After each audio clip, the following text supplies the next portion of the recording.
எல்லாருக்கும் வணக்கம். யோசிச்சு பாருங்க, கால்பந்து உலகத்தோட கடவுள்னே சொல்லப்படுற லியோனல் மெஸ்ஸி நம்ம இந்தியாவுக்கு வர்றாரு. ஆனா அந்த பிரம்மாண்டமான வரவேற்பு ஒரு சில நிமிஷத்திலேயே ஒரு பெரிய கலவரமா மாறுது. எப்படி? அத பத்தி தான் நாம இன்னைக்கு விரிவா பார்க்க போறோம். ஆமா, இதுதான் இங்க முக்கியமான கேள்வியே. ஒரு ஹீரோவை வரவேற்கிற நிகழ்ச்சி எப்படி இவ்ளோ பெரிய குழப்பத்துல முடிஞ்சது? வாங்க, என்னதான் நடந்ததுன்னு ஒன்னொன்னா பார்க்கலாம். முதல்ல மெஸ்ஸியோட இந்த டூரோட பேரு கோட் இந்தியா டூர் 2025.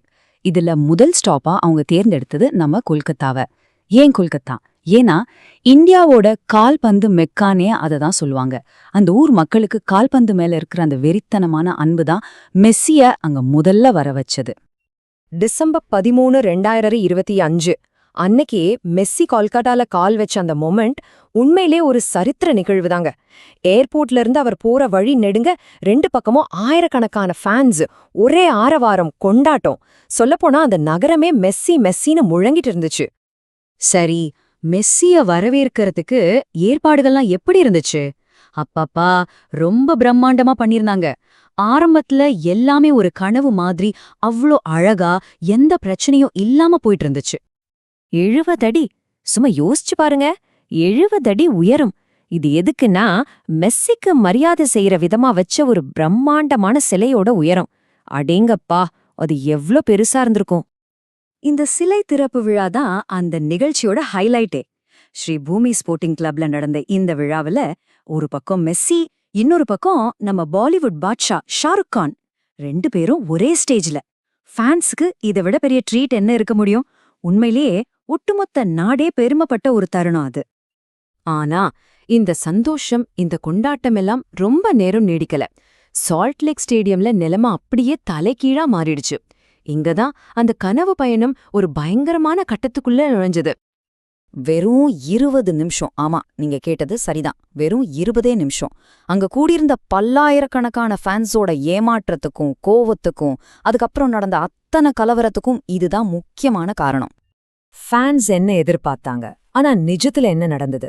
மணிக்கணக்கா காத்துட்டு இருந்தாங்க. நம்ம ஹீரோ கூட பேசலாம், இல்லனா அட்லீஸ்ட் பக்கத்துல பார்க்கலாம்னு நினைச்சாங்க. ஆனா அவங்களுக்கு கிடைச்சது என்னவோ, பலத்த செக்யூரிட்டிக்கு நடுவுல விஐபிகளோட நின்னுட்டு ஒரு சில நிமிஷம் வந்துட்டு போன ஒரு காட்சி மட்டும்தான்.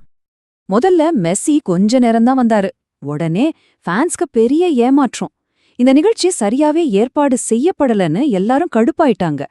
அந்த ஏமாற்றம் கோபமா மாறி கடைசில வன்முறையில முடிஞ்சது. ஸ்டேடியம்ல இருந்தவங்க கண்டபடி கத்த ஆரம்பிச்சு பொருட்களை தூக்கி வீச ஆரம்பிச்சாங்க. அந்த இடமே ஒரு கலவர பூமியா மாறிடுச்சு. அவங்களோட கோபம் எந்த அளவுக்கு போச்சுன்னா, ஸ்டேடியம்ல இருந்த சேர் எல்லாம் பிடுங்கி வீசப்பட்டுச்சு. பாட்டில், சேர்னு கையில கிடைச்சதை எல்லாம் தூக்கி வீசியிருக்காங்க.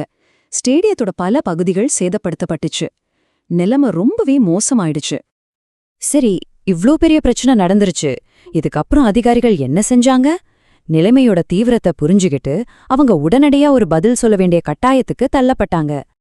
மேற்கு வங்க முதலமைச்சரே இந்த குழப்பத்துக்காக பொதுமக்கள் கிட்ட வெளிப்படையா மன்னிப்பு கேட்டார். அது மட்டும் இல்லாம இது பத்தி ஒரு முழு விசாரணை நடத்தப்படும்னு சொன்னார். யோசிச்சு பாருங்க, ஒரு முதலமைச்சரே மன்னிப்பு கேட்கிறார்னா பிரச்சனை எவ்ளோ பெருசுன்னு.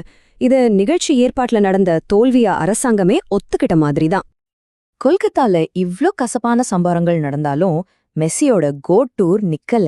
அது தொடரணும். சோ அடுத்து என்ன நடக்க போகுது? வாங்க பார்க்கலாம். கொல்கத்தாவை தொடர்ந்து இந்த டூர் ஹைதராபாத், மும்பை, அப்புறம் டெல்லிக்கும் போக போகுது. அங்கெல்லாம் இளைஞர்களுக்காக ஃபுட்பால் கிளினிக்ஸ், கச்சேரிகள், அப்புறம் சில சமூக சேவை நிகழ்ச்சிகள்னு நிறைய நல்ல விஷயங்கள் பிளான் பண்ணிருக்காங்க. ஆனா இப்போ நம்ம எல்லாருக்கிட்டயும் இருக்கிற ஒரே கேள்வி இதுதான்.